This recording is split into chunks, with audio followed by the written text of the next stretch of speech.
अस्सलाम वालेकुम फ्रेंड, कैसे हैं आप सब। उम्मीद करती हूँ कि सब खैरियत से होंगे। तो शादी का सीज़न चल रहा है तो हमने बहुत सारे ड्रेसेस बनाए हैं, काफ़ी सारे, ताकि हम आपको दिखा सकें कि इस तरह के वेडिंग ड्रेसेस को हम किस तरह से रेडी करते हैं और इस तरह के काम वाले सूटों को हम किस तरह से खूबसूरत बना सकते हैं। तो ये देखें, इस तरह का ये ऑर्गेन्जा के ऊपर भरा हुआ काम हुआ है। इसके ऊपर मोती, कटदाना, जर्री, इसके ऊपर फुल कचा हुआ काम हुआ था। और इस सूट को हमने किस तरह से स्टिच किया, इसके ऊपर हमने लाइनिंग लगाई और इसको किस तरह से और अच्छा करके हमने सिया। वीडियो में बने रहिएगा साथ और देखिएगा कि मैंने इस वीडियो को किस तरीके से इस सूट को मैंने रेडी करा है और कितनी अच्छे से मैंने इसको तैयार किया है। तो वीडियो पूरी देखिएगा, आपने बिल्कुल भी नहीं छोड़नी और मेरे साथ साथ चल रहना है आपने।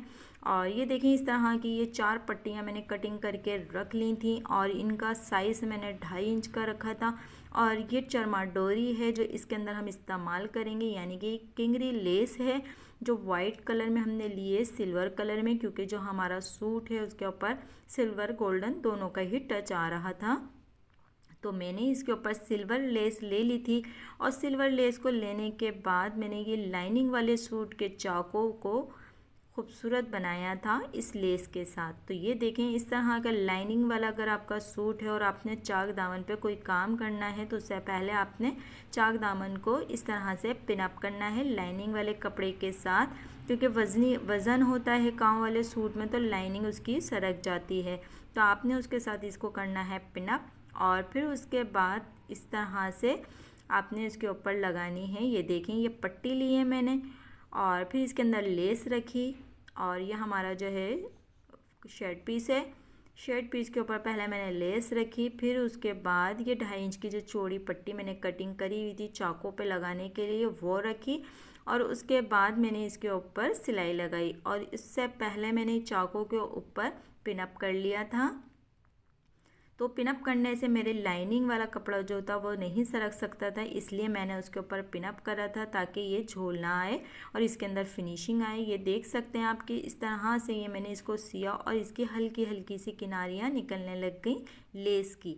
जो हमने लेस इसके अंदर लगा रहे हैं इसकी किनारियाँ आधी आधी बाहर निकली रहेंगी और आधी सिलाई में चली जाएंगी और हमने लगानी ही इस तरह से थी। और इसके साथ बैक साइड पे हमने पट्टी लगानी थी ताकि इसके अंदर खूबसूरती आ जाए। हम बगैर पट्टी के भी लगा सकते थे पर वो बिल्कुल चालू काम हो जाता, उसमें इतनी खूबसूरती नहीं आती। और ये काम हमारा था, सूट हमारा अच्छा फैंसी था तो फिर हमने इसको फैंसी ही तरीके से सिलाई किया था। तो इस तरह का अगर आपका ड्रेस है और आप उसके चाकों पे कुछ करना चाहते हैं तो आप इस तरह का काम उसके ऊपर कर सकते हैं। और इसके अलावा भी आप इसके ऊपर डोरी पाइपिंग भी कर सकते हैं, पर मुझे लगा कि इसके ऊपर मुझे लेस लगानी चाहिए तो मैंने गुम सिलाई के साथ और इसके ऊपर लगाई थी लेस।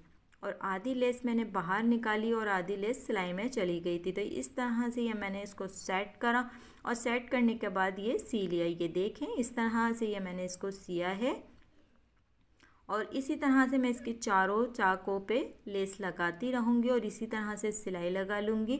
उससे पहले मैंने ये चाकों के ऊपर निशान लगा लिया था कि कितने कितने पे हमने इसके चाकों को फोल्ड करना है।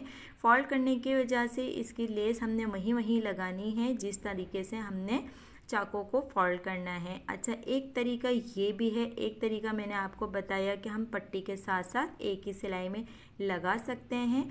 और अगर आपको उस तरह से लगाना थोड़ा मुश्किल लग रहा है, आप लगा नहीं सकते, तो आप सिंगल भी करके लगा सकते हैं। ये देखें, एक तरीका ये भी है कि मैंने पहले चाक के ऊपर लेस लगा ली और फिर उसके बाद उसकी पट्टी लगा ली। जो हमने पट्टी को फोल्ड करने के लिए काट के रखा था वो पट्टी हमने बाद में रखी और बाद में रखने के बाद उसी के ऊपर सिलाई के ऊपर ही दोबारा सिलाई कर दी। तो जब भी हमने इस तरह से भी सिएंगे तब भी डिज़ाइन वैसे ही बनेगा जैसे हमने एक साथ में सिलाई लगाई थी।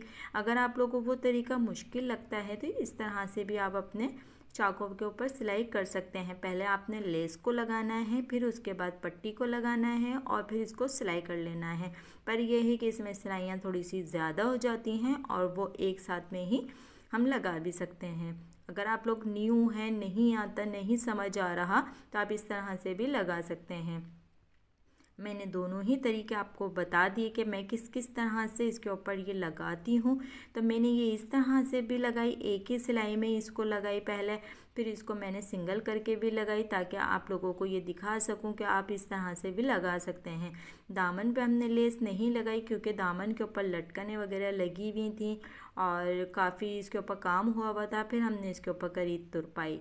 अच्छा, साइड पे तो हमने सिलाई इसके लगा ली थी और फिर इसके बाद जो हमारी दूसरी सिलाई थी उस जगह पे काम आ रहा था, तो फिर हमने इसको पिनों से सेट करा। ये देखें, इस तरह से ये मैं फोल्ड करती रही। जो हमने पट्टी अलहदा से लगाई थी उस पट्टी को हमने अपनी मर्ज़ी के हिसाब से फोल्ड करना है, यानी कि आपने 2 इंच 2.5 इंच या उससे भी कम अगर आप चाहते हैं तो ले सकते हैं। मुझे चाकू को थोड़ा सा चौड़ा फोल्ड करना था, मुझे अच्छा लगता है थोड़ा सा चौड़ा, तो फिर मैंने इसको चौड़ा चौड़ा फोल्ड कर लिया था 2 इंच के करीब।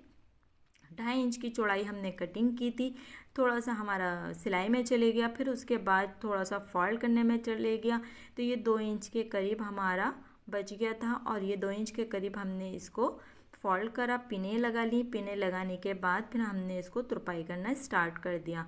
तो इसको हमने तुरपाई करने हैं, चाकों को फ्रंट चाक पूरे पूरे इसके हमारे तुरपाई होंगे। दामन पे भी हमने इसके तुरपाई करी है। और इस तरह के जो फैंसी ड्रेसेस होते हैं इसके ऊपर तुरपाई से ही फिनिशिंग आती है, बहुत अच्छा इसका लुक आता है और ख़ूबसूरती भी इसी से ही। आपने जो इसके अंदर काम हुआ था उसको कटिंग कर कर सिलाई नहीं लगानी, क्योंकि सारा काम कट जाता है तो वो बहुत बुरा लगने लग जाता है। आपने थोड़ी सी हिम्मत करनी है और इसके ऊपर तुरपाई करनी है, क्योंकि तुरपाई से ही खूबसूरती आती है फैंसी ड्रेसेस के अंदर। और ये देखिए कितना अच्छा इसका लुक लग रहा है, कितनी फिनिशिंग आ रही है। पीछे वाली साइड से भी दामन पे हमने थोड़ी सी चौड़ी पट्टी लगाई, 3 इंच 3.5 इंच के करीब, और इसके चाकों पे लगाई और सब जगह हमने इसकी तुरपाई करी। स्लीव्स पे भी हमने पट्टी लगाई, इसके चाकों पे भी। और जो इसका बैक साइड के जो चाक थे उधर कोई काम नहीं आ रहा था, उसके जो शुरू में चाक पे दामन पे लेस बनी हुई थी तो मैंने वहाँ पे तुरपाई कर ली थी। बाकी जो इसके चाक थे काम नहीं आ रहा था तो फिर मैंने इसके ऊपर पीछे की साइड पे तुरपाई नहीं की, मैंने सिलाई लगा दी थी। तो आप ऐसा भी कर सकते हो, चाहे तो पूरे चाकों पे आगे पीछे के तुरपाई भी कर सकते हैं। तो मैंने पीछे की साइड पे इसकी कर दी थी सिलाई और इसके फ्रंट साइड पे मैंने इसके कर दी थी तुरपाई। तो आप इस तरह से भी कर सकते हैं और आप पूरे पे भी तुरपाई कर सकते हैं, कोई इशू नहीं, क्योंकि हमारे ये दामन पीछे की साइड पे चले जाएगा, कोई इतना पता नहीं चलेगा। और इसके अंदर लेस देखें कितनी खूबसूरत लग रही है, हल्की हल्की सी किनारियाँ निकली हुई हैं। कलर बहुत ज़्यादा इसका लाइट था, बहुत ज़्यादा इसका हल्का कलर था और बहुत खूबसूरत से ये हमारा ड्रेस लग रहा था। और ऑर्गेन्जा आपको पता ही है आजकल कितनी ज़्यादा पसंद की जा रही है और इसी के सारे ड्रेसेस आए हुए हैं मार्केट में, तो इसको सीना, इसको संभालना बहुत मुश्किल लगता है। तो वो लोगों जिन लोगों के लिए ये काम मुश्किल लगता है तो वो मेरी वीडियो को फुल देखें, तो उनको काफ़ी हेल्प मिलेगी मेरी वीडियो से कि इस तरह के ड्रेसेस को किस तरह से हम तैयार कर सकते हैं। बहुत आसान तरीके से आप मेरी वीडियो से समझ सकते हैं, क्योंकि मैं बहुत आसान तरीके से समझाने की कोशिश करती हूँ ताकि आपको समझ में आ जाए। हर आसान तरीका आपको बताती हूँ कि किस किस तरीके से आप अपने सूट को स्टिच कर सकते हैं। और एक तरीका ये भी है, देखें ये जो मैंने फोल्ड किया स्लीव्स के पास से, जो हम साइड की सिलाई लगाते हैं तो ये बाद में निकला हुआ सा रहता है तो ये अच्छा नहीं लगता। तो आपने क्या करना है, इसको इस तरह से फोल्ड करना है और इसको सिलाई लगानी है या तुरपाई करनी है। तो इस तरह से करने से हमारी स्लीव्स पे भी बहुत ज़्यादा खूबसूरती आ जाती है और बहुत अच्छा लगता है। ये छोटी छोटी सी चीज़ें होती हैं जो आपके बहुत काम आने वाली होती हैं, इनको नोट किया करें और इसका इस्तेमाल किया करें, तो ये बहुत अच्छा रहता है। और इस तरह की टिप्स हर कोई नहीं बताता, इतनी आसानियाँ कोई नहीं देता, लेकिन मैं अपनी वीडियो में हर वो चीज़ बताना चाहती हूँ जो चीज़ मैं इस्तेमाल करती हूँ और जो मैं करती हूँ। तो मैं अपने सब फ्रेंड्स को भी बताना चाहती हूँ। अपना ख्याल रखिएगा, अल्लाह हाफिज़, दुआ में याद रखिएगा।